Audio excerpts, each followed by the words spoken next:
Hello guys. Okay. Hello sa mga Scorpio guys. Kung kayo Scorpio, ito lang inyong message today. Simula ngayong araw na to guys, hanggang kung kailan nyo ito mapanood. Okay, Scorpio, this is for you. Titingnan natin ang inyong message today guys. Ano ang gusto mong sabihin sa mga Scorpio? Spirit guide. In heaven, ancestors in heaven.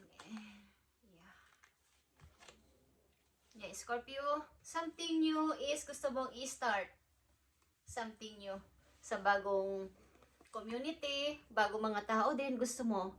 At maaaring ilan sa inyo nakalipat na sa bagong place o bagong trabaho at may mga taong naku-curious sa inyo kung saan kayo nagmula, kung saan-saan ang inyong mga, kumbaga ano mang ginawa nyo sa buhay. May mga taong curious at gusto kang kilalanin. Okay? Nandito ang Three of Pentacles. At ito ay something start sa buhay mo. Pag-i-start din sa bagong trabaho ito at maaaring nananahimik ka. Ay tinatago mo ang iyong information at gusto mo ng new place. Okay, Scorpio? Sa mga Scorpio na nandito, tingnan natin ang inyong message.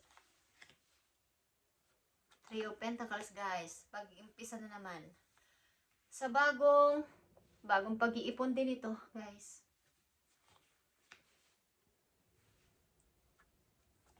Kumbaga restart.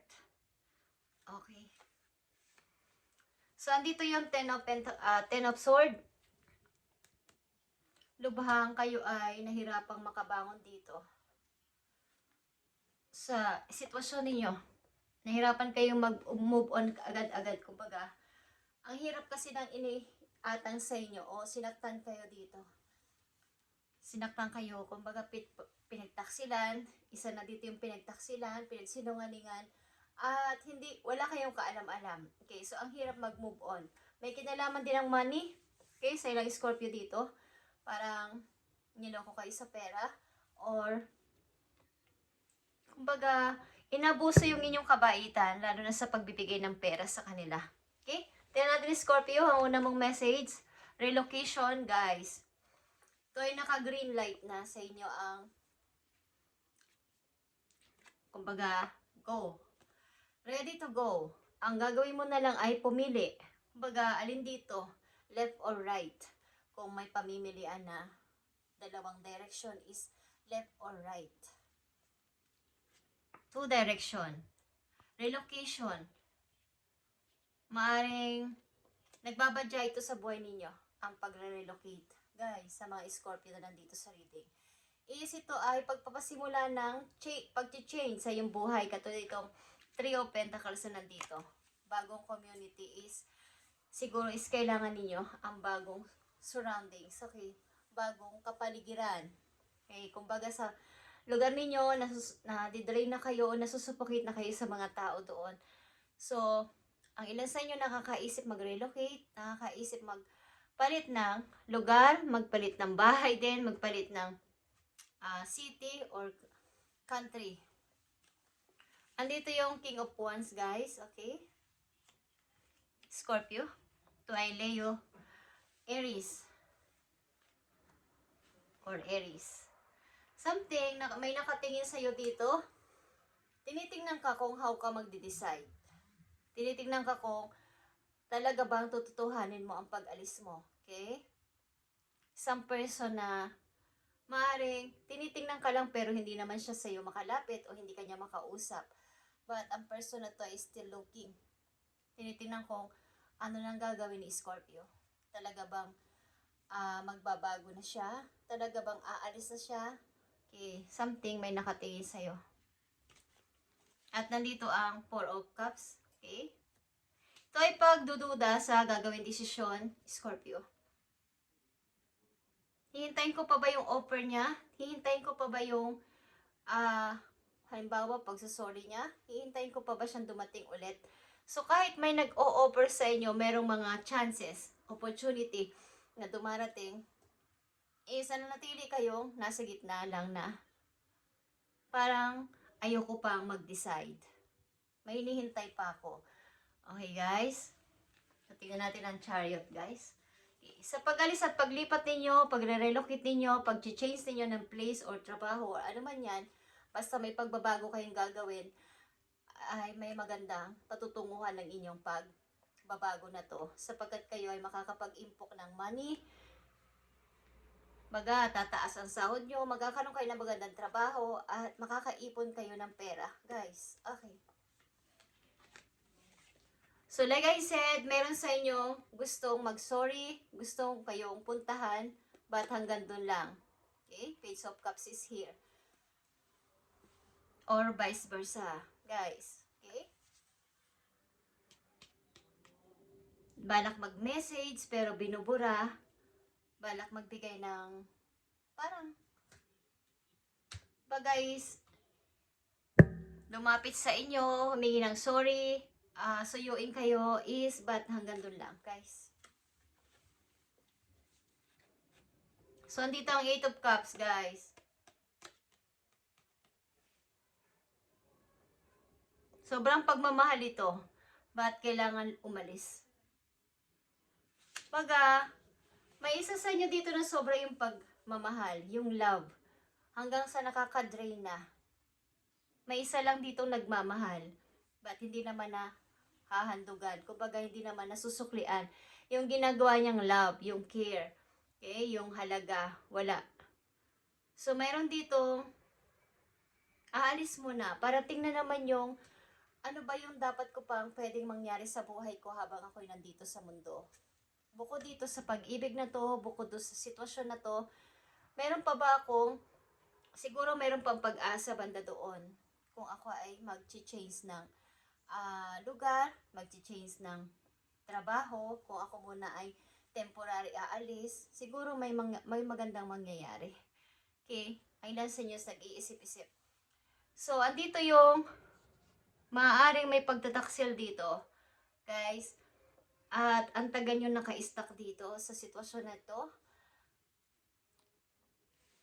Something na mayroong gustong maglumapit sa inyo. Gustong maghingi ng sorry, guys. Gusto din mag-message, pero hanggang dun lang. Tingnan natin ang message for you pa, Scorpio. Ang ilan din sa inyo dito ay may umalis sa inyong feeling, but naghihintay pa din hanggang sa meron pa ba siyang gagawing hakbang. Meron pa siyang gagawing kayang effort para lapitan ako ulit at suyuin. Okay? So, yung mga opportunity na dumarating is hindi nyo nakikita. Mga taong pwede sa inyo makipagkilala ulit, hindi nyo nakikita sapagkat naka-focus kayo dun sa nagsarang pintuan. Okay? Scorpio, message pa for you.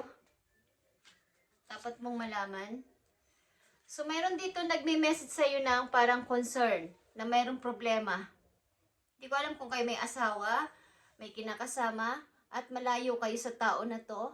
At mayroon sa inyo nagme-message na isang kakilala, isang concerned citizen, na may ginagawa, kumbaga may hindi maganda nangyayari. Kaya nakikita ko dito is merong nagtaksil, merong gumawa ng hindi maganda habang hindi nyo alam. Wala kayo sa tabi niya or hindi nyo talaga alam. Nagsinungaling or what is meron, Scorpio. Andito ang judication at mature man. Something, may usapin nga ang ilan sa inyo sa halimbawa, City Hall yan, sa court yan, or mga kasunduan may pinag-uusapan sapagkat may nangyari trouble. Okay? At maaari lang sa inyo sa iisip na lumayo muna dito sa inyong place at lumipat na ibang community or bayan or city para maiba naman ang inyong lugar. Okay? Message mo sa mga Scorpio na ganitong sitwasyon galing sa inyong spirit animals, guys. Okay, Scorpio. Meron sa inyo ditong maaaring nakatingin na, kumbaga, meron sa inyo ditong tao na hindi ko alam kung nagkakagusto sa inyo, but na ito ay nasa malayo. Okay? Isang mature man. Kung kayo babae na nandito, Medyo matanda na siya sa inyo. Tignan natin, Scorpio. Mahilig ito sa mga books. Okay, Scorpio, ditong hummingbird at ito ay lightness. Lightness. It is time for you to pursue your dreams with determination by doing this.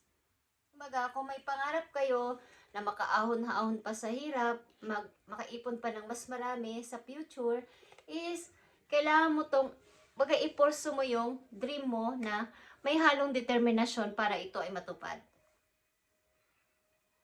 You will make them a reality. Kailangan maging realidad kaysa isip lang ng isip, plano lang ng plano. Pero hindi naman kumikilos at hindi nagdidesisyon.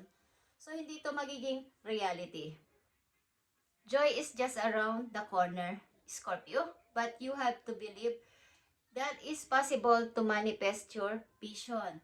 Stop waiting and doubting. Katulad ng sinabi ko kanina, stop waiting and doubting. Kung may nag-o-offer sa inyong iba, bagong person, bagong opportunity, tanggapin nyo guys, sapagkat ito na yung start ng inyong bagong simula ng pagtatagumpay sa buhay at para yung inyong dream ay maging reality. Hindi lang basta illusion or isip-isip lang. Maging reality ito kung ikaw ay sasagot ng oo at mag-go para dito. Okay? Nandito ang unang message sa inyo na Chariot. Ito ay victorious. Ito ay changes sa inyong buhay. Big changes. At stop waiting and doubting, guys. Guys? So, andito na ang sagot sa inyong kumbaga ito na yung sagot sa inyong gustong mga katanungan sa inyong isip. Ang kulang na lang dito ay konting pagpupursu o pagpupush sa inyong dream para maging reality. Hindi lang basta dream. Okay? Scorpio, paparating pa sa iyong message bukod dito sa nangyayari sa iyo sa kasalukuyan. Sumaling sa malayong lugar, may taong kung ito'y pag-ibig or magbibigay sa inyo ng tulong is meron guys. Medyo matanda sa inyo. Okay?